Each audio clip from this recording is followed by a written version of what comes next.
தண்ணிய கனவுல பார்த்தோம்னா, நல்லதா? கெட்டதா? அப்படின்னீங்கன்னா, தண்ணி அப்படிங்கிறது மகாலட்சுமியோட அம்சம். நம்ம எந்த வீட்டுக்கு புதுசா குடி போறோம்னு சொன்னா கூட, ஒரு நிறப்பான தண்ணிய கொண்டு போய் வச்சுட்டு தான் போவோம். அந்த அளவுக்கு தண்ணி விசேஷம்.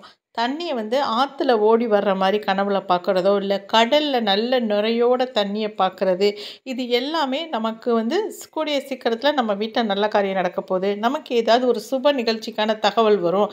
அந்த மாரி நம்ம இத எடுத்துக்கிரலாம். அந்த மாரி நல்ல விஷயங்கள் நடக்க போறதுன்னும்போது தான் நம்ம இந்த மாரி தண்ணியெல்லாம் பார்ப்போம். கிளாஸ்ல தண்ணிய புடிச்சு வைக்கிறது, இல்ல பானைகள்ல தண்ணிய புடிச்சு வைக்கிற மாரி பார்க்குறது, வீட்ல போர்ல தண்ணி நிரம்பி வழியிற மாதிரி, டேங்க்ல தண்ணி நிரம்பி வழியிற மாரி, இப்படியெல்லாம் கனவு பார்க்குறது ரொம்ப விசேஷம்.